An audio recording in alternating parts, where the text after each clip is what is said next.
Hello friends, this is Himanshi and welcome to let's learn. Discuss करेंगे child development and pedagogy का practice session 2 रहेगा ये, जिसमें एक सीटेट को टारगेट करते हुए बेसिकली ऐसी सीरीज है जो आपको एनालिसिस भी देगी क्वेश्चंस का और ऐसे टॉपिक्स जो फिक्स ही हैं सीटेट में, बस लैंग्वेज का थोड़ा बहुत चेंज आपको एग्जाम में देखने को मिलता है तो उनको क्लियर करेंगे। ऐसे बहुत सारे क्वेश्चन हैं जिन पर कंफ्यूजन बनी रहती है, उनको भी क्लियर करेंगे और आपकी प्रैक्टिस तो होगी ही एक स्पीड के साथ। तो आउट ऑफ 15 आज 16 क्वेश्चंस हैं, बट एक जो क्वेश्चन है वो कल का कंफ्यूजन वाला क्वेश्चन है, कई लोगों को क्लियर नहीं हुआ था तो उसको फिर से डिस्कस करेंगे एक बार। कल बीच में एक इलेक्ट्रिक कट था उस समय। और अगर मैं बात करूं तो बाकी के कुछ 15 क्वेश्चंस रहेंगे। आउट ऑफ 15 कितना आप स्कोर करें वो आप कमेंट करके बताएं। कल के सेशन पर या इस सीरीज को कल से ये स्टार्ट हुई, आप लोगों ने बहुत ही एक अमेजिंग रिस्पॉन्स दिया है तो इसको तो कंटिन्यू रखेंगे ही। तो बहुत बढ़िया। आ जाइए आप लोग सभी को गुड इवनिंग, नमस्कार, राम राम, सत श्री अकाल, अस्सलाम वालेकुम, whatever you feel connected with. Start करते हैं आज का सेशन पसंद आए तो लाइक शेयर और सब्सक्राइब आप कर सकते हैं, यदि किया हुआ है तो बहुत ही अच्छी बात है, धन्यवाद आपका। ये जो टेलीग्राम पर पीडीएफ आपको मिल जाएगी, कल की पीडीएफ मैंने शेयर कर दी है और ज्यादातर पीडीएफ आपको वहीं मिल जाती हैं। ये लेट्स लर्न स्क्वाड से आप सर्च करके सब्सक्राइब कर सकते हैं, ऑब्वियसली फ्री है। आगे बढ़ते हैं आज के सेशन की तरफ। फर्स्ट क्वेश्चन रहेगा, कल जो 16th क्वेश्चन था उसी को हमने आज फर्स्ट क्वेश्चन माना है। अगर मैं बात करूं, मैं ठीक हूं उषा जी, अगर मैं बात करूं which one of the following is not a limitation of the pre operational thought, यानी कि इनमें से कौन सा एक पूर्व संक्रियात्मक अवस्था की लिमिटेशन नहीं है। पूर्व संक्रियात्मक यानी प्री ऑपरेशनल, जीन प्याजे ने अपने संज्ञानात्मक विकास के सिद्धांत में 4 स्टेजेस की बात की है। उन 4 में से सेकंड स्टेज है ये आपकी, जिसको हम कह रहे हैं प्री ऑपरेशनल स्टेज। ठीक है, तो इसकी लिमिटेशन मतलब एक रुकावट क्या नहीं है। इसका मतलब 3 चीजें ऐसी होंगी जो रुकावट होंगी और कोई एक चीज ऐसी होगी जो रुकावट नहीं होगी, यानी कि वो कैरेक्टरिस्टिक होगा, यानी वो उसकी विशेषता होगी। विशेषता क्या होती है? फीचर किसको हम कहते हैं? जो हमें किसी चीज में, मतलब जो हमें विशेष बनाए या कुछ एड ऑन करे। मतलब मान लीजिए 4 चांद है तो 5वां लगाए, ठीक, उसी को तो विशेषता कहेंगे। लिमिटेशन तो वो है जो रुकावट है ना। जैसे कई लोगों के लिए लिमिटेशन उनका गुस्सा है, या लिमिटेशन कई लोगों के लिए जो ऑफिसेज में काम करते हैं, ऐसे बहुत सारे लोग होंगे जो ऐसे चमचागिरी नहीं कर सकते हैं, तो वो उनकी एक लिमिटेशन है। हालांकि इसको पॉजिटिव और नेगेटिव कहना गलत होगा, बट उस एक काम के लिए, उस एक उद्देश्य के लिए, ठीक है बात। खैर, तो बात करते हैं कि कौन सा एक लिमिटेशन नहीं है, मतलब विशेषता है। भाई क्वेश्चन एक तो ये ऐसा क्वेश्चन है जो मुश्किल भी है, मतलब कंपैरेटिवली ऑप्शंस की वजह से भी, और नॉट भी लगा हुआ है तो ये डबल हो जाता है उस केस में, तो कई लोगों को कंफ्यूजन बनी रहती है। इसमें 4 ऑप्शंस हैं, irreversibility, tendency to concentrate, development of the symbolic thought और ईगोसेंट्रिसिज्म।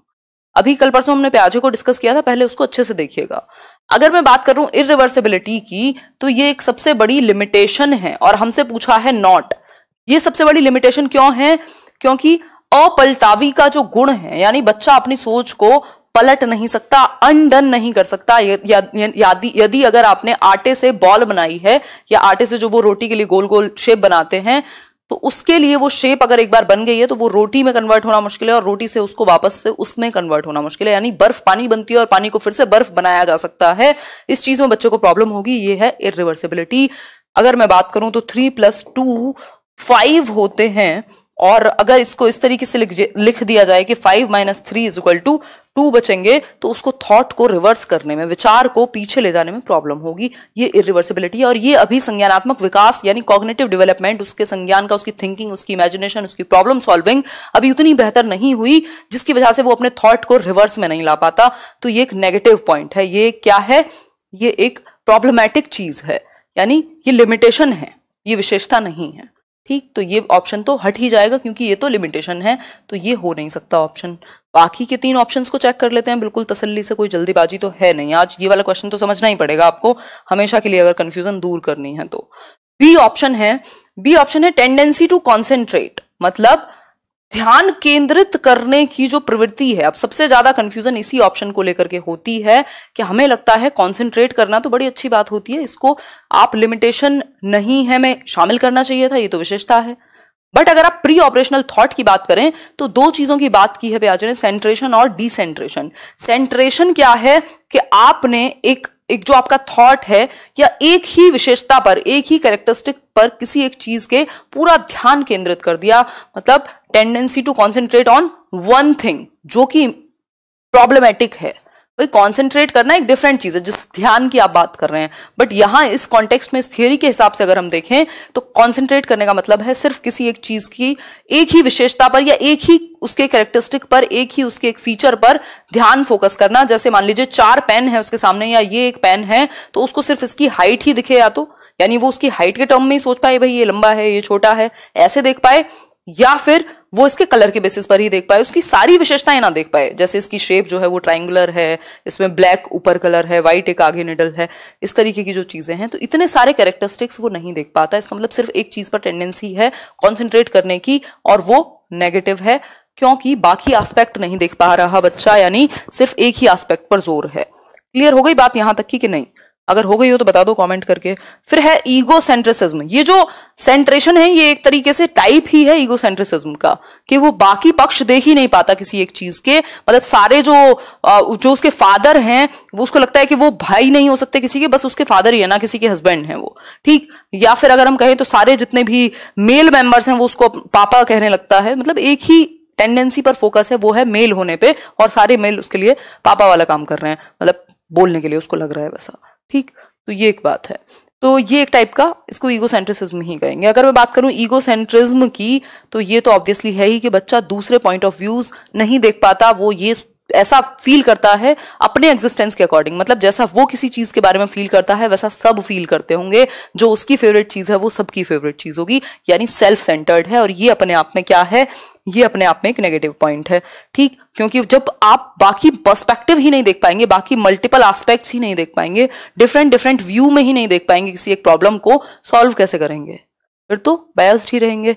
तो सिर्फ एक ही ऑप्शन सही है यहां, वो है development of the symbolic thought. Symbols का डेवलप होना बहुत ही बेहतर बात है, इसमें कुछ भी नेगेटिव नहीं है, और ये जीवन पर्यंत चलता है। आज भी आप अपने सिंबल्स, कितने सारे सिंबल्स हैं उनके थ्रू सीख रहे हैं, लैंग्वेज में भी सिंबल्स ही हैं इतने सारे जिनके थ्रू आप सीख रहे हैं। मतलब सिंबल्स जो हैं वो बेहतर हैं, वो लिमिटेशन नहीं होता। सिंबॉलिक थॉट, सिंबल्स को पहचानना, उससे जुड़ना, वो पॉजिटिव है। और ये कब आता है? ये प्री ऑपरेशनल स्टेज में ही आएगा, 2 से 6 वर्ष में।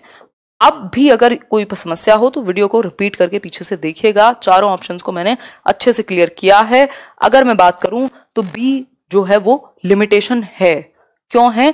क्योंकि वो सेंट्रेशन से जुड़ी हुई बात है कि एक ही पक्ष पर बच्चा जोर देता है, बाकी पक्ष देख नहीं पाता। ठीक है बात, आगे बढ़ जाएंगे अब इसी बात पर। यहां की बात इतनी ही थी। काजू नाम तो अच्छा है आपका, ठीक है, मैं कर दूंगी सुपर चैट का प्रोसेस। एक्सप्लेन ही करना है तो बाकी मुझे थोड़ा सा अजीब लगता है वो एक्सप्लेन करने में। क्वेश्चन नंबर 2 है आपके सामने, इसको थोड़ा ध्यान से पढ़िएगा। अब क्वेश्चन को थोड़ी स्पीड से देखेंगे।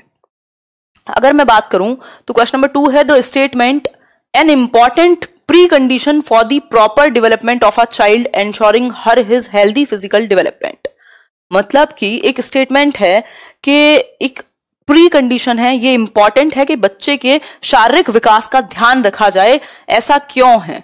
इसका रीजन क्या है कि बच्चे को फिजिकल डेवलपमेंट हेल्दी दिया जाए, यानी उसका शारीरिक विकास अच्छा हो।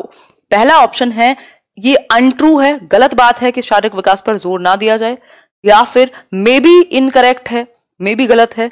Is true because physical development occupies the top most place, यानी ये बात सही है क्योंकि जो शारीरिक विकास है वो सबसे ऊपर है बाकी सभी विकास के प्रकार में। या फिर fourth option is true because physical development is interrelated with other domains of development. अब किसी को प्रिंसिपल्स ऑफ डेवलपमेंट की जो क्लास थी आपकी, गरिमा ये सब चीजें तो चलती रहती हैं, जो फिजिकल डेवलपमेंट की जो आपकी क्लास थी, सॉरी क्या बोल रहे हो, प्रिंसिपल्स ऑफ डेवलपमेंट की जो क्लास थी आपकी, जो एक सेशन है यहाँ पे सर्च भी कर लीजिएगा, यूट्यूब पे मिल जाएगा आपको। यानी अगर मैं बात करूं, क्या यार ऐसे खतरनाक कमेंट्स मत किया करो। देखो एक बार, is true because physical development is interrelated with other domains. जो आपका शारीरिक विकास है वो बाकी के जो डोमेन है, बाकी के जो एस्पेक्ट हैं, बाकी के जो टाइप्स हैं डेवलपमेंट के, उनसे भी जुड़ा हुआ है। दैट मीन्स जो आपका फिजिकल डेवलपमेंट है वो सिर्फ शारीरिक विकास, आपके संज्ञानात्मक, आपके संज्ञान, आपके इंटेलेक्ट के डेवलपमेंट से भी, आपके सोसाइटी के यानी सोशल डेवलपमेंट से भी, आपके इमोशनल डेवलपमेंट से भी, सभी से जुड़ा हुआ है क्योंकि डेवलपमेंट इंटर रिलेटेड है, अंतः संबंधित है। ठीक, तो आंसर होगा डी, ना कि ये कि फिजिकल डेवलपमेंट सबसे ऊपर है। ऊपर और नीचे की बात हमने कहीं नहीं पढ़ी, हमने सिर्फ पढ़ा है कि डेवलपमेंट के चार टाइप्स हैं या डोमेन्स हैं ब्रॉड, वो चार क्या हैं? PCSE, PCS फिजिकल यानी शारीरिक विकास, कॉग्निटिव यानी संज्ञानात्मक, S फॉर सोशल यानी सामाजिक, और इमोशनल यानी सामवेगिक। तो सिंपल बात हो गई, डी आंसर इसका हो गया। आगे बढ़ेंगे, अब थोड़ा स्पीड से लेते हैं, प्रैक्टिस वाला फील लीजिए थोड़ा सा आप लोग। बताइए एक बार। नहीं मैंने बताया नहीं था काजू, ऐसा सब लोग मानते हैं, मेरा ऐसा कोई विचार नहीं है कि if you are good at something तो don't do it for free और never do it for free, है ना। ठीक है, मेरा मतलब दूसरा विचार है कि हाँ आप कीजिए, अगर आपको अच्छा लगता है, आपको खुशी मिलती है तो, but find ways to sustain that thing. तो वो एक डिफरेंट चीज है, ऐसा कुछ नहीं है कि मैं आपको कह रही हूँ सुपर चैट करो, वो गलत चीज है, कभी नहीं कहा। Christina took her class for a field trip and after coming back she discussed the trip with her students. It may be connoted as, मतलब क्रिस्टीना क्या है? एक टीचर हैं, वो अपनी क्लास को एक फील्ड ट्रिप पर ले गई। फील्ड ट्रिप मतलब दर्शन पर, किसी एक जगह को, मान लीजिए ताजमहल दिखाने ले गई। वापस आने के बाद, after coming back, she discussed the trip with her students. उन्होंने डिस्कस किया ट्रिप को अपने स्टूडेंट्स के साथ, या कुछ पूछा उस ट्रिप के बारे में। तो ये असेसमेंट ऑफ लर्निंग है, फॉर लर्निंग है, लर्निंग फॉर असेसमेंट है, लर्निंग ऑफ असेसमेंट है। बहुत बढ़िया अंजलि। तो ये लर्निंग ऑफ असेसमेंट या फॉर असेसमेंट तो हमने पढ़ा नहीं है, हमने तीन चीजें सिंपली पढ़ी हैं जो इंपॉर्टेंट है। एक है assessment of learning, assessment for learning, assessment as learning. ठीक, तो अगर हम बात करें तो ये क्या होगा? फटाफट से आंसर करो। खान सोनू थैंक यू, बताइए एक बार, आंसर कीजिए। ए, एग्जैक्टली, असेसमेंट ऑफ लर्निंग, क्योंकि लर्निंग का जो एक्सपीरियंस था वो आप दे चुके हैं बच्चों को, आप उनको फील्ड ट्रिप पर ले जाने के बाद कुछ डिस्कशन कर रहे हैं, दैट मीन्स लर्निंग हो चुकी है, अधिगम हुआ है, उसके बाद आप आकलन कर रहे हैं, यानी कि उसके बाद आप असेस कर रहे हैं, तो असेसमेंट ऑफ लर्निंग। अगर जाने से पहले या दौरान होता तो फॉर लर्निंग कहते, अगर स्वयं बच्चे अपना असेसमेंट कर रहे होते पीयर ग्रुप में तो एज कह देते। तो सिंपल सी बात है, इसमें कोई कंफ्यूजन होना नहीं चाहिए। अगर आपने सीसीई वाली वीडियो देखी है, नहीं देखी तो सर्च कर लीजिए, वो वीडियो सब यूट्यूब पर फ्री अवेलेबल है। The statement men are generally more intelligent than women, भाई एक स्टेटमेंट है। अगर मैं बात करूं, एक स्टेटमेंट है क्या? Men are generally more intelligent than women, यानी जो पुरुष हैं वो महिलाओं से आमतौर पर बुद्धिमान होते हैं या अधिक बुद्धिमान होते हैं। अब कई लोग ऐसे हैं, बहुत बड़े अंकित, कई लोग ऐसे हैं जो इस बात से सहमत होंगे अभी भी इस चैट में भी। तो एक बार आंसर कर दीजिए कि ये ट्रू है, मे बी ट्रू है, शोज जेंडर बायस, या is true for different domains of intelligence. जरा बता दीजिए, थोड़ा सा ज्ञान दे दीजिए हमें भी, हम भी जाने क्या होगा इसका आंसर। फटाफट से बताइए। बहुत बढ़िया, सेशन पसंद आ रहा हो तो लाइक शेयर जरूर कीजिएगा, उससे एक पॉजिटिविटी होती है और ज्यादा लोगों तक जो सच में तैयारी कर रहे हैं उन तक एक क्वालिटी पहुंच पाती है। विनय शर्मा, आंसर सही है आपका, सी मतलब शोज जेंडर बायस, एग्जैक्टली। अगर मैं बात करूं तो ये लिंग पूर्वाग्रह को दर्शाता है। कैसे? अगर मैं बात करूं, जब भी आप दोनों में से किसी एक साइड झुक रहे हैं, दैट मीन्स जो मैन है वो ज्यादा इंटेलिजेंट है वुमेन से, महिला जो है वो बेचारी है, या वॉट एवर इट इज, या मैथ्स में ज्यादा इंटेलिजेंट होंगे लड़के, या इस तरीके की जो चीजें हैं, इन सब का कोई ऐसा कुछ प्रूफ नहीं है, ये साइंटिफिकली प्रूवन चीजें नहीं है। ठीक है, ये हमने पूर्वाग्रह बनाए हुए हैं। अब जनरली इसमें एक परसेप्शन बनता है कि जो पुरुष हैं कि वो गाड़ी बहुत अच्छी चलाते हैं महिलाओं से, या बाकी चीजें अच्छी करते हैं, जनरली हमने इंटेलिजेंट कह दिया। उसके पीछे एक कारण भी है हमारे जैसे विकासशील देश में कि आपने महिलाओं को मौके दिए नहीं। जब मौके नहीं मिलेंगे किसी को, आपने ही सारी दुनिया को संभाल करके रखा, उनको कहा घर में रहो, तो ऑब्वियसली वो जनरेशंस बाय जनरेशंस दबते जाएंगे। लेकिन इसका मतलब ये नहीं है कि इंटेलिजेंस में कोई कमी हुई। ठीक, तो आंसर क्या हुआ? Shows gender bias. ऐसा कुछ नहीं है कि डिफरेंट एरिया में डिफरेंट होंगे। ठीक है, जेंडर बायस, एक क्वेश्चन जेंडर पर जरूर आता है आपका, फिक्स्ड है, बिल्कुल फिक्स है। जब भी आप एक तरफ झुके हुए हैं यानी आप जेंडर बायस हैं। अगर आप पुरानी रीति रिवाज को मानते हुए आ रहे हैं कि नहीं ऐसा ही होता है, लड़कियां लड़कों से कमजोर होती हैं, मैथ्स में ज्यादा लड़के अच्छे होते हैं, तो जेंडर डिस्क्रिमिनेशन है, ये जेंडर स्टीरियोटाइप है। तीनों बातें लगभग सेम ही हैं, थोड़ा बहुत इनमें अंतर है। बहुत बढ़िया प्रतीक्षा, अब आंसर कर दीजिए थोड़ा सा। The main purpose of assessment should be, यानी कि मुख्य उद्देश्य क्या है मूल्यांकन का? मूल्यांकन भी कहना गलत होगा, असेसमेंट यानी आकलन का। मूल्यांकन भी यहां लिखा हो सकता था। असेसमेंट से एक क्वेश्चन जरूर, सीसी जो आपका टॉपिक है, एक क्या कई क्वेश्चन आ जाते हैं। ठीक है, अगर मैं बात करूं, पहला ऑप्शन है two point out the errors of the learners, मतलब शिक्षार्थियों की त्रुटियों को इंगित करने के लिए, या फिर थैंक यू रविंद्र। या फिर to measure the achievement of learners, to decide if a student should be promoted to the next class, या फिर to diagnose and remedy gaps in learning. 4 option हैं, एक ही सही होगा। बिल्कुल दलजीत, आपका आंसर सही है, D option, to diagnose and remedy gaps in learning. हमेशा ध्यान में रखिएगा, अगर बात असेसमेंट की चल रही है तो बेस्ट वे हो सकता है, हम इसलिए करते हैं कि बच्चे कैसे सीख रहे हैं इसको जान सकें, आगे कैसे इंप्रूव करना है इसको जान सकें, कहाँ गलती है या कहाँ उनको मिसअंडरस्टैंडिंग या गैप कहाँ है उसको जान सकें, उसको फिल कर सकें। तो मेन पर्पस ये है, मेन पर्पस गलतियां निकालना नहीं है, कितना उन्होंने अचीव कर लिया ये जानना नहीं है। ये हो सकता था if D option was not there, ठीक, तो उस केस में ये हो सकता था। और ऐसा नहीं है कि एक बच्चों को आपको भेजना है आगे कि नहीं, वो फिर इवेल्युएशन भी लिख सकते थे। तो बेस्ट ऑप्शन क्या है? बेस्ट ऑप्शन वो है जिसमें बच्चे की भलाई शामिल हो, सिर्फ मार्क्स शामिल ना हो। तो उस केस में रेमेडियल टीचिंग और डायग्नोस्टिक टीचिंग बहुत इंपॉर्टेंट है। एक एक नंबर में हिंदी इंग्लिश में भी मिलेगा, सीडीपी में भी मिलेगा आपको। डायग्नोस्टिक क्या है? निदानात्मक शिक्षण कह देते हैं, निदानात्मक परीक्षण भी कह देते हैं कई बार। मतलब आप डायग्नोज कर रहे हैं, रीजन का पता लगा रहे हैं, कारण का पता लगा रहे हैं कि गैप कहाँ है लर्निंग में। जैसे डॉक्टर पता लगाएगा कि बीमारी क्या है आपको, उसी तरीके से आप पता लगाएंगे डायग्नोस्टिक टेस्ट करके कि भाई समस्या है कहाँ बच्चे को। उसके बाद आप रेमेडियल टीचिंग करते हैं, यानी कि आप उपचारात्मक शिक्षण करते हैं कि हो सकता है आप जिन टॉपिक्स में प्रॉब्लम है उनको दोबारा पढ़ा रहे हो एक अलग तरीके से, तो वो रेमेडियल टीचिंग हो गई। क्लियर हो गई बात? तो ये एक बेसिक सी चीजें हैं जो आपको क्लियर होनी चाहिए। ये सेम टॉपिक हैं, इनको कोई नहीं बदल सकता सीटेट का सिलेबस जब तक चेंज ना हो। ठीक है बात? देख लेंगे खान सोनू, करंट अफेयर का देख लेंगे, कोई दिक्कत नहीं है। नेक्स्ट है आपका question number 6, human development is based on certain principles. भाई हम ये जानते हैं मानव विकास जो है वो बहुत सारे सिद्धांतों पर बेस्ड है, उनमें से कई सिद्धांत हमने समझे भी हैं, principle of continuity, spiral versus linear, इसके अलावा कितने सारे तो आपके हैं डेवलपमेंट के principle. Which of the following is not a principle of human development? इनमें से कौन सा एक प्रिंसिपल नहीं है? नॉट पूछा है, कल से फिर से वही बात याद करेंगे। अगर क्वेश्चन में नॉट दिया है, एक्सेप्ट दिया है, लीस्ट दिया है, ध्यान से पढ़ना है और आंसर करना है। पहला ऑप्शन है कॉन्टिन्यूटी जो है वो प्रिंसिपल नहीं है, सीक्वेंशियलिटी नहीं है यानी अनुक्रमिकता, या फिर जनरल टू स्पेसिफिक यानी सामान्य से विशिष्ट कहेंगे, सामान्य नहीं कहेंगे। ठीक, रिवर्सिबल यानी कि प्रतिवर्ती। 4 ऑप्शंस फटाफट से आंसर कीजिए।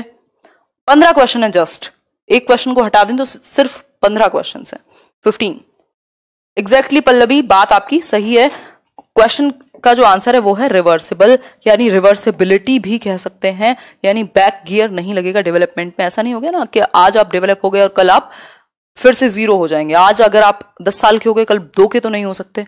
ठीक, तो उस केस में सिर्फ एज की ही बात नहीं है, और भी बहुत सारे एस्पेक्ट्स में प्रोग्रेसिव चेंजेस को, बढ़ते हुए प्रगतिशील परिवर्तनों को हम क्या कहते हैं?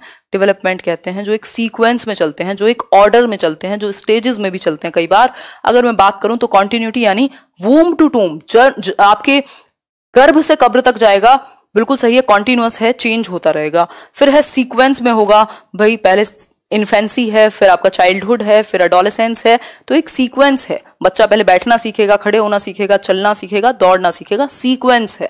सभी के लिए सीक्वेंस सेम है। ठीक, जनरल टू स्पेसिफिक मतलब जब हम जन्म लेते हैं या धीरे धीरे पहले बच्चा जनरल एक्टिविटीज करता है, फिर वो स्पेसिफिक करना शुरू कर देगा। अगर आप उसको शुरुआत में कुछ चीज पकड़ने के लिए भी कहेंगे तो वो पूरी बॉडी को आगे बढ़ाएगा, बाद में वो जस्ट एक हाथ को ऐसे करके भी पकड़ सकता है, यानी कि सामान्य पूरी जो बॉडी को वो यूज करता था उससे अब वो विशिष्ट एक्टिविटीज करने लगा, जिसमें कुछ एक स्पेसिफिक 1-2 मसल की ही जरूरत हो, 1-2 फिंगर की ही जरूरत हो, क्या पता, तो वो ऐसी एक्टिविटीज करने लगेगा। ठीक है बात? यहां तक की कहानी आपकी खत्म हुई। अब है question number 7, which of the following is not a principle of development? इनमें से कौन सा एक प्रिंसिपल नहीं है विकास का? ध्यान से पढ़िएगा, ये इस बार आया हुआ क्वेश्चन है और वो भी पहले पूछा था। अब इन 2 क्वेश्चंस में कई बार कंफ्यूजन क्रिएट होगी आपको, फटाफट से आंसर कीजिए। हाँ बिल्कुल आर्यन कह सकते हो, मेरा एनालिसिस है ये, नंबर ऑफ क्वेश्चंस मैटर नहीं करते हैं, जो डिटेल्स आपको दी जा रही हैं वो मैटर करती हैं। क्वेश्चंस तो आपको जहां चाहे आप ढूंढ लीजिए। नींद लग रही है आज, मुंह धोके और बैठ जाइए। बहुत बढ़िया कनपाल जी, आई थिंक आपका नाम मैंने सही लिया हो। हाँ थैंक यू रिया। चलिए फटाफट से आंसर कीजिए, फास्ट चलेंगे थोड़ा सा। बहुत बढ़िया अनन्या। आंसर क्या होगा इसका? मिक्स्ड आंसर्स आ रहे हैं आप लोगों के, बी कह रहे हैं आप लोग। Exactly development is universal and cultural contents do not influence it. अब इसमें कंफ्यूजन एक जगह क्रिएट हुई हमें कि ये मॉडिफिएबल कैसे है ना, मॉडिफिएबल कैसे है। हमने मान लिया डेवलपमेंट हेरिडिटी और एनवायरमेंट यानी वातावरण और आनुवंशिकता, आपके जीन्स और आपका पर्यावरण दोनों से प्रभावित होता है, 100% बात सही है।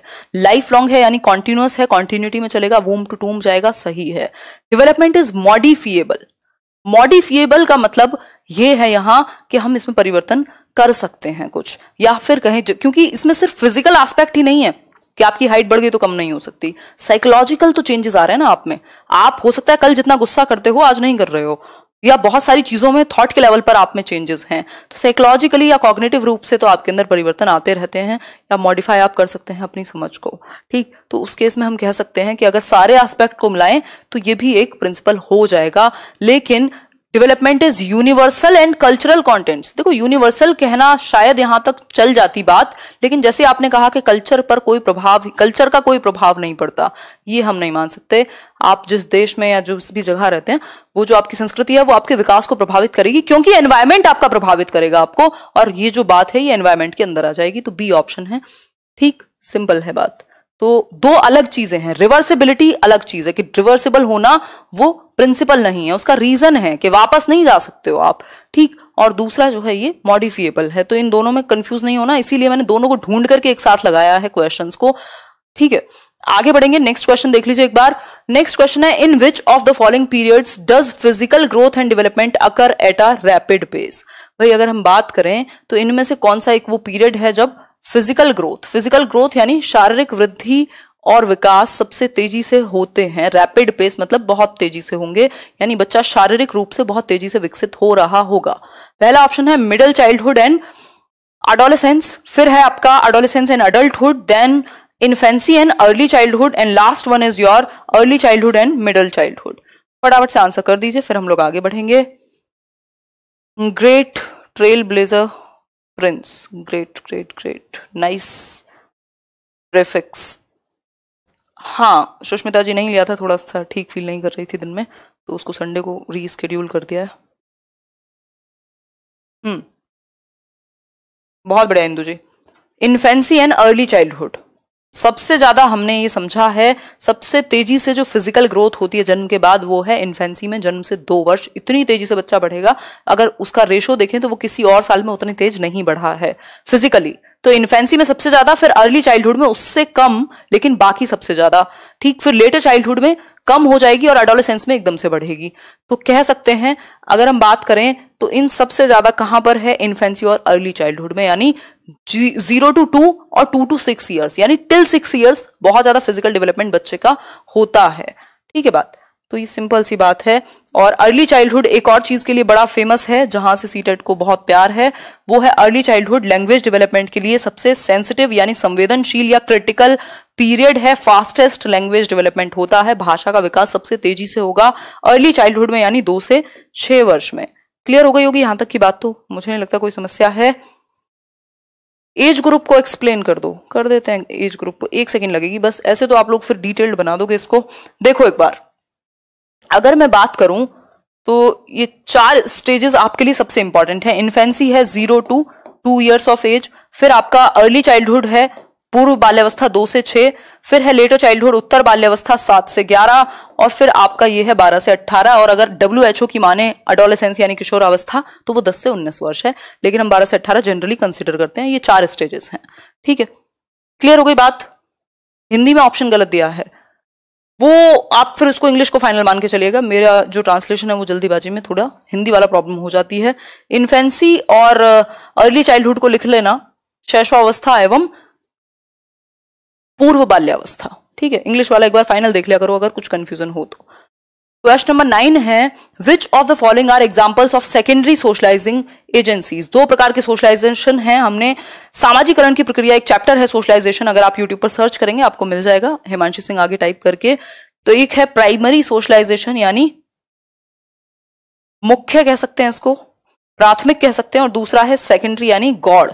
तो 2 प्रकार के सोशलाइजेशन है। प्राइमरी सोशलाइजेशन परिवार करेगा, उसके बाद सेकेंडरी में आपका स्कूल आ जाएगा, आपके आसपास की बाकी चीजें आ जाएंगी। ठीक है, तो इस बिल्कुल अतुल ऐसा होगा ही, क्योंकि अगर हम कुछ अच्छा डिस्कशन कर रहे हैं तो हेल्प होगी आपकी। कौन सा एक एग्जाम्पल है या कौन से एग्जाम्पल्स हैं जो सेकेंडरी सोशलाइजेशन जो परिवार के बाहर है? परिवार में कभी भी सेकेंडरी सोशलाइजेशन नहीं होगा। परिवार वो पहली प्राथमिक जगह है, प्राइमरी प्लेस है, जहां से आपका प्राइमरी सोशलाइजेशन शुरू हुआ, यानी आपका सामाजिकरण क्या है? समाज के तौर तरीके, नियम, कायदे कानून की जो प्रोसेसेस हैं उनको आप सीखते हैं, अडॉप्ट करते हैं। तो स्कूल एंड मीडिया होगा, हो सकता है।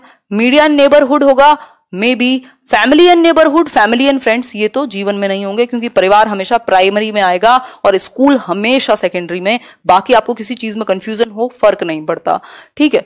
तो यहां नेबरहुड को इन्होंने फैमिली तक में कंसीडर कर लिया है, इसलिए बी ऑप्शन को सही नहीं माना है, क्योंकि मीडिया तो सेकेंडरी में है ही। तो स्कूल एंड मीडिया, ऐसा भी होगा कई बार नेबरहुड को ये लोग सेकेंडरी में डाल देंगे, लेकिन आपको सिर्फ दो चीजें याद रखनी है यहां कंफ्यूजन से बचने के लिए। एक तो स्कूल कभी भी प्राइमरी नहीं होता, सेकेंडरी होगा, और दूसरा फैमिली कभी भी सेकेंडरी नहीं होगी, प्राइमरी होगी। तो अगर आपको दो चीजें पता हैं तो आप कंफ्यूज नहीं होंगे, इन दोनों के बेसिस पे आंसर तक पहुंच सकते हैं। फिर है question number 10, the primary cause of individual variation, यानी व्यक्तिगत विभिन्नताओं का प्रमुख कारण। ये 1 नंबर का क्वेश्चन आपका मिनिमम आता है, व्यक्तिगत विभिन्नताओं पर कोई नहीं रोक सकता, और बहुत आसान क्वेश्चन होता है। फटाफट से आंसर कीजिए एक बार। अगर मैं बात करूं व्यक्तिगत विभिन्नताओं का कारण क्या है, या मैं कहूं सारी जो बिल्कुल बोन ऑफ कंटेंशन है, जिसको हम बोलते हैं राड की जड़, वो क्या है पूरे साइकोलॉजी में या बाल विकास में? वो है हेरिडिटी एंड एनवायरनमेंट का इंटरेक्शन। भाई आप अगर उठा करके देखें अपने बारे में या खुद को ही उठाएं, तो विकास में और है क्या? क्या है? गुणनफल है विकास किसका? आनुवांशिकता और पर्यावरण का। आप इन दो चीजों के इंटरेक्शन के अलावा और हैं क्या? या तो आपको चीजें जीन्स से मिली, अपने पहली पीढ़ी से मिली, या फिर आपने एनवायरनमेंट से सीखा, या दोनों के इंटरेक्शन से सीखा। तीसरा आपको कुछ नहीं पता, आप हैं ही नहीं कुछ भी इनके अलावा, ठीक। तो अगर मैं बात करूं तो फटाफट से आंसर कीजिए थोड़ा सा। दीपिका, ठीक है बात। कॉम्प्लेक्स इंटरप्ले, ये जटिल है, इतना आसान नहीं है कि ये कह दिया कि ये इतना % हेरिडिटी, इतना % एनवायरनमेंट, ऐसा कोई रेशो नहीं है। ये हम वुडवर्थ कहते हैं कि विकास में हेरिडिटी एंड एनवायरनमेंट दोनों का बराबर का रोल है, यानी कि दोनों इंपॉर्टेंट है। 50-50% की बात नहीं हो रही है, यहां प्रोडक्ट है, गुणनफल है। कुछ क्षेत्र में जो हेरिडिटी है वो ज्यादा प्रभावी होगी, जैसे आपकी आंखों का रंग, आपके बालों का रंग, आपकी बॉडी टाइप, आपका इवन इंटेलिजेंस भी, और एनवायरनमेंट जो आपका न्यूट्रिशन, आपकी एजुकेशन, फूड, ये सारी चीजें आ जाएंगी। तो कुछ क्षेत्र में एनवायरनमेंट ज्यादा प्रभावशाली है, कुछ में हेरिडिटी, और दोनों मिलकर के इंटरेक्ट करके आपको विकसित करते हैं। तो हम सिर्फ जेनेटिक कोड को नहीं कह सकते, इनबॉर्न कैरेक्टरिस्टिक्स नहीं कह सकते, और एनवायरनमेंट को भी खाली हम सही नहीं कहेंगे। तो दोनों के बीच में इंटरप्ले या फिर product. Emotions and cognition, 1 number का क्वेश्चन, 1 नंबर मिनिमम और सबसे आसान नंबर है। बताओ यार, ये चूहिया कहां से आ जाते हैं? खैर, emotions and cognition are dash to each other. 1 number का क्वेश्चन, कॉग्निशन एंड इमोशन यानी संज्ञान एवं संवेग। एक चैप्टर है आपका जिसमें बहुत छोटी सी बात है, अभी डिस्कस कर लेंगे। इंटरवोवन है, नॉट रिलेटेड, कंप्लीटली सेपरेट या इंडिपेंडेंट। फटाफट से आंसर कीजिए। इंग्लिश की क्लास ले लेंगे अभी 1-2 दिन पर लेंगे। बहुत बढ़िया आशीष, सही है, बहुत ही बढ़िया, ग्रेट।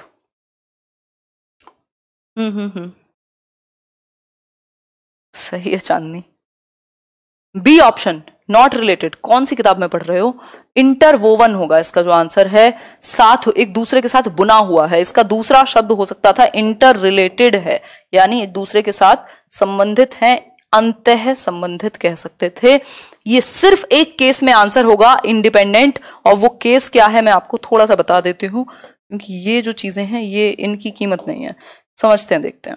इंडिपेंडेंट ऑफ जहां होगा तो वहां सिंपल लिखा होगा, ज़ेज़ोंग ने कहा है। ज़ेज़ोंग एक व्यक्ति हैं जिन्होंने कॉग्निशन और इमोशन पर बात की है, और सिर्फ वो कहते हैं कि आपका संज्ञान, जो आपकी दिमागी प्रक्रियाएं हैं, वो आपके संवेग से अलग हैं। अदरवाइज अगर आज मुझे अच्छा फील नहीं हो रहा, या मेरे साथ कुछ प्रॉब्लम है किसी दिन फॉर एग्जाम्पल, या आपके साथ, क्या होगा? आपका जो दिमाग है, आपकी जो मेमोरी है, आपकी हर एक चीज पर प्रभाव पड़ता है, ठीक। तो इंटर रिलेटेड होते हैं आपके इमोशंस। यदि आप मोटिवेटेड हैं, यदि आप अच्छा फील कर रहे हैं आज, तो आप ज्यादा काम भी कर सकते हैं। दैट मीन्स आपका जो दिमाग है, जो आपका संज्ञान है, या बाकी की जो प्रोसेसेस हैं, वो आपके इमोशंस से इंटर रिलेटेड है, इंटरवोवन है, एक दूसरे से जुड़ी हुई हैं, अलग नहीं है।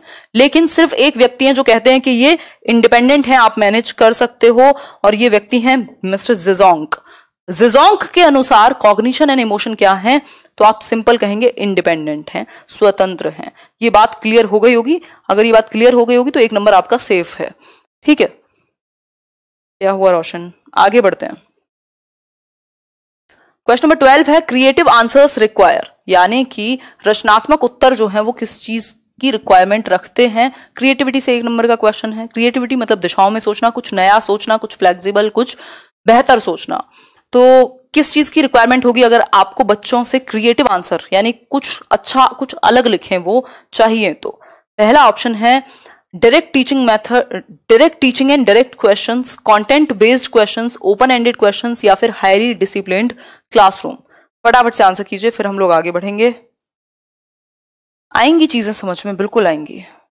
Great Sudhir, great.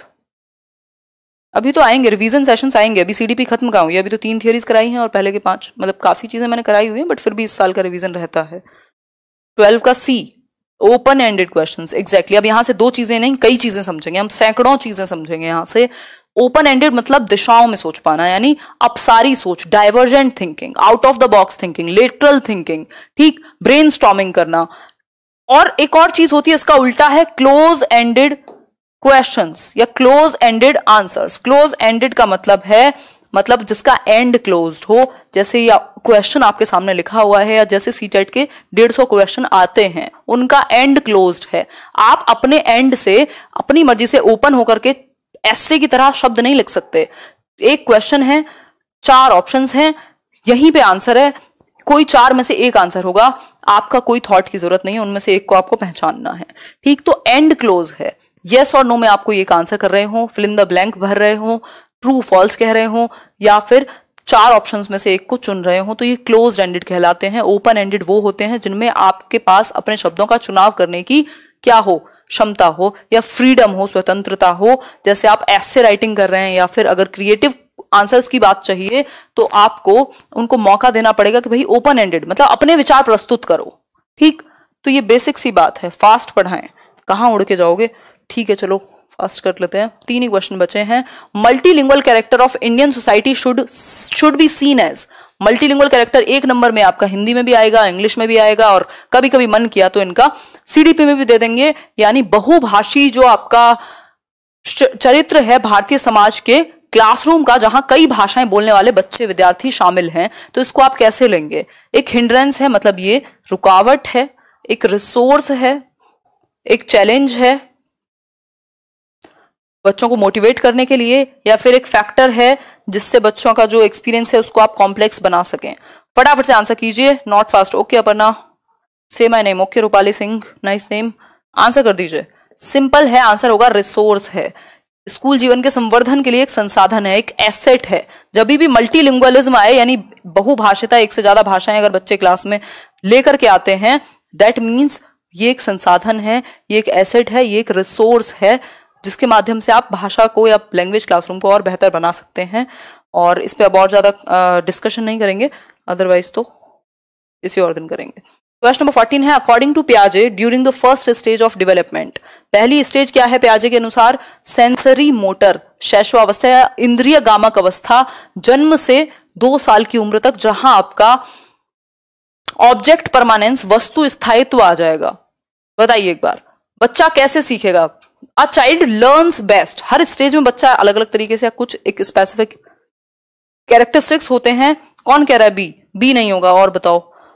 Bye comprehending neutral words, तटस्थ शब्दों को समझ करके, या फिर by thinking in abstract fashion, अमूर्त विचारों पर पहुंच जाएगा बच्चा जन्म से 2 वर्ष में। क्या बात है, बच्चा क्या है, साइंटिस्ट है फिर तो। By applying newly acquired knowledge of language, language की जो न्यूली एक्वायर्ड नॉलेज है वो अर्ली चाइल्डहुड के साथ साथ चल रही होगी। एकदम जन्म से 2 वर्ष में बच्चा बहुत लैंग्वेज का ज्ञाता नहीं हो जाता। सिर्फ एक ही बात यहां सही है, और वो है बाय यूजिंग सेंसेस। भाई सेंसरी मोटर जो नाम है, दैट मीन्स बच्चा सेंसेस के थ्रू, अपनी इंद्रियों के थ्रू समझ बनाता है, चीजों को फेंक कर, उनको देख कर, उनको टच करके, उनको फील करके, यानी अपने 5 सेंसेस से वो अपनी दुनिया की समझ बनाता है। Senses are teachers in this period of time which is 0 to 2 years या फिर बर्थ टू 2 years। ठीक है, आगे बढ़ेंगे। नेक्स्ट क्वेश्चन है आज के लिए लास्ट क्वेश्चन। एक और है, ये सेकंड लास्ट है, क्योंकि मैंने एक कल वाला क्वेश्चन रिपीट कराया था, इसलिए 16 क्वेश्चंस हैं।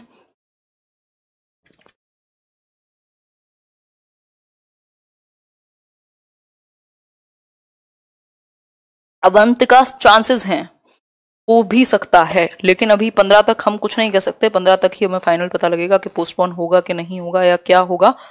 बताइए एक बार। मैम चूहे सीडीपी पढ़ने आए थे, बिल्कुल इंदु अमरीश जी, और शायद ज्यादा पढ़ ली उन्होंने, वो चले गए। चूहे नहीं यार, वो पता नहीं कहाँ से, बिल्कुल छोटी सी चुहिया थी।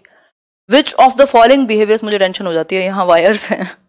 बताओ एक बार। Which of the following behaviours characterise the concrete operational stage, यानी मूर्त संक्रियात्मक जो अवस्था है उसकी विशेषता। मूर्त संक्रियात्मक अवस्था तीसरी अवस्था है 7 से 11 वर्ष की, जिसमें लॉजिक आता है, इंडक्टिव थॉट आता है, कंजर्वेशन, क्लासिफिकेशन, सीरिएशन, ये सब आते हैं। अजय कुमार जी बताइए एक बार, आंसर कीजिए। एक ही ऑप्शन सही होगा। अब देखो इसको समझना इंपॉर्टेंट है, अगर आपने इसको समझ लिया, आपने 4 क्वेश्चन एक्स्ट्रा समझ लिए, ठीक, तो आंसर तो हो जाएगा कंजर्वेशन और क्लास इंक्लूजन। क्योंकि जो संरक्षण है वो बच्चे में संरक्षण क्या है कि क्वांटिटी चेंज नहीं होती साइज और शेप चेंज होने से। मतलब ये 1 लीटर पानी है अगर इस बॉटल में, तो चाहे मैं इसको बाल्टी में डालूं, चाहे मैं इसको एक कटोरे में डालूं, रहेगा 1 लीटर ही। शेप और साइज के चेंज होने से वॉल्यूम चेंज नहीं होता। दैट मीन्स कंजर्वेशन आ चुका है। ठीक है बात। अब थोड़ा सा समझते हैं डेफर्ड इमिटेशन। डेफर्ड इमिटेशन और ऑब्जेक्ट परमानेंस मैंने आपके साथ डिस्कस किया हुआ है, 0 to 2 ईयर्स में आ जाता है। डेफर्ड इमिटेशन क्या है? बच्चे ने शेव करते हुए देखा, दाढ़ी बनाते हुए देखा अपने पापा को, और किसी एक दिन विलंबित अनुकरण कहते हैं इसको, किसी एक दिन उसने उसी चीज को इमिटेट किया। आपने देखा यार वो यही कर रहा है, इसने कब देख लिया ये, लेकिन उसने इमिटेट किया, लेकिन दिमाग में मेमोरी रख करके। डेफर्ड है ये, रुक करके। ऑब्जेक्ट परमानेंस है जब उसके सामने जो चीजें एग्जिस्ट नहीं करती उनको भी वो रोने लगे उनके लिए, उनको भी समझने लगे कि हैं। मेक बिलीव प्ले होता है वो डॉक्टर जो आप खेलते थे बचपन में, मतलब कि भैया आप एक डॉक्टर है, मतलब आप मान रहे हैं, प्रिटेंड प्ले भी कहते हैं इसको, ठीक। तो ये मेक बिलीव प्ले होता है कि उसको वो किसी और की भूमिका लेकर के उस तरीके से। इरिवर्सिबिलिटी है प्री ऑपरेशनल स्टेज में, थॉट को रिवर्स नहीं कर पाता। जैसा कि मैंने एग्जांपल भी दिया था, बर्फ पानी बन सकती है, पानी बर्फ बन सकता है, इसमें प्रॉब्लम है। इसी वजह से कंजर्वेशन प्री ऑपरेशनल में नहीं आता। फिर है हाइपोथेटिको डिडक्शन रीजनिंग, प्रपोजिशनल थॉट, मतलब वो रेशो एंड प्रपोर्शन वाला। देखो ये जो कैरेक्टरिस्टिक है ये 11 से 16 वर्ष, जो लास्ट स्टेज है ना फॉर्मल ऑपरेशनल, उसका है। और ये आपका प्री ऑपरेशनल का है 2 से 6 वर्ष। ये आपका सेंसरी मोटर का है। सिर्फ जो थर्ड ऑप्शन है 7 से 11 वो है 11, मतलब डी ऑप्शन। चारों स्टेजेस की मेन विशेषताएं एक क्वेश्चन से क्लियर हो गई। कमाल है ये, ठीक है। इसी बात पे लाइक करके जाइएगा, और आउट ऑफ 15 कितने ठीक हुए वो भी बताइएगा, हालांकि अभी एक क्वेश्चन रहता है, ठीक है बात। हाँ अतीश यादव जी, 9 से 10 के बीच में चल रहा है इतने दिन से सेशन, बट हाँ चल रहा है, वो अपने आप में अच्छी बात है। तो आपको कहीं जाना नहीं होता, बस थोड़ा सा मतलब उसमें आप लोग कोऑपरेट करें तो अच्छा है, और कर रहे हैं आप लोग। तो हालांकि मेरी कोशिश रहेगी कि इस टाइम को वापस से, इस हफ्ते मैंने बहुत कोशिश की है रूटीन पर काम करने की, और नेक्स्ट वीक से जैसे भी पॉसिबल है उसको 9 बजे लेकर के आया जाए, जो अपना प्राइम टाइम है। बहुत टाइम से सेशन नहीं हो पा रहा है एग्जैक्ट 9 बजे, ठीक। खैर कोई बात नहीं, इंपॉर्टेंट ये है कि सेशन हो जाए, चाहे आप रिकॉर्डेड भी देखें, ठीक। अगर मैं बात करूं यहां तो ये सारी चीजें इंपॉर्टेंट है। हाइपोथेटिको डिडक्टिव रीजनिंग देख के ये नहीं सोचना कि ये तो लॉजिक तो आपका थर्ड में ही आ जाएगा। लॉजिक की अगर मैं बात करूं तो लॉजिक आ तो थर्ड में गया था, बट वो डिडक्टिव नहीं है, वो इंडक्टिव है, ठीक। वो साइंटिफिक थिंकिंग नहीं थी। कंजर्वेशन और क्लास इंक्लूजन यानी वो चीजों को इंक्लूड करके देखने लगेगा, ठीक है बात। आगे बढ़ते हैं नेक्स्ट क्वेश्चन की तरफ, जो कि आज के लिए लास्ट क्वेश्चन होगा। विच of the following is a principle of development, इनमें से कौन सा एक प्रिंसिपल यानी सिद्धांत है विकास का? ध्यान से पढ़िएगा। इट इज डिसकॉन्टिन्यूअस प्रोसेस, यानी कि जो डेवलपमेंट है वो डिसकॉन्टिन्यूअस प्रोसेस है। कौन कहेगा? पियाजे कहेंगे, क्योंकि उन्होंने स्टेजेस की बात की है। कॉन्टिन्यूअस की बात किसने की है? वाइगॉस्की ने की है, क्योंकि वो एज को इंपॉर्टेंस नहीं देते। फिर है all processes of development are not interconnected. अब ऐसा कौन कह सकता है कि डेवलपमेंट की जो प्रोसेस है वो कनेक्टेड नहीं है? चारों जो एस्पेक्ट हैं वो कनेक्टेड हैं। It does not proceed at the same pace for all, सभी के लिए सेम पेस पर सेम गति से ये नहीं होता। May be development is always linear. देखो एक प्रिंसिपल पूछा है, एक तो ये कॉन्टिन्यूअस होता है, डिसकॉन्टिन्यूअस नहीं होता, ये हम जनरली मानते हैं। बाकी थॉट को अगर साइड हटा दें तो, है ना, कुछ लोगों को ब्लॉक करना ही पड़ेगा, क्या करें अब इनके कर्म खराब हैं तो। फिर है all processes of development are not interconnected. Interconnected होती हैं। सेम पेस पर सबके लिए नहीं होता, ये बात सच है। लीनियर नहीं होता, ये स्ट्रेट लाइन नहीं है कि इतना इतना इतना ही होगा हर स्टेज में, थोड़ा बहुत ऊपर नीचे हो सकता है, ठीक। और अगर मैं बात करूं, ये स्पाइरल होता है, लीनियर नहीं, वर्तुलाकार। अगर मैं बात करूं, it does not proceed at the same pace for all, मतलब सभी के लिए सेम पेस पर ये नहीं बढ़ता। उसका रीजन क्या है? इंडिविजुअल डिफरेंसेस हैं।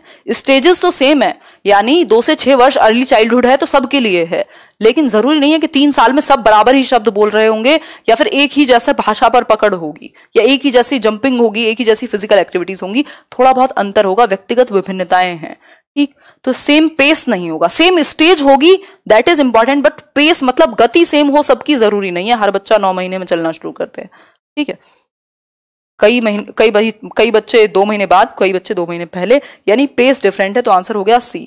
अब आउट ऑफ 15 क्वेश्चंस जो आज के थे, फर्स्ट वाले को हटा दीजिएगा क्योंकि वो मैं कल करा चुकी थी, तो इसलिए आउट ऑफ 15 क्वेश्चंस कितने ठीक हुए कमेंट करके आप लोग बता दीजिएगा। ये पीडीएफ आपको मिल जाएगी टेलीग्राम चैनल पर, लेट्स लर्न स्क्वाड।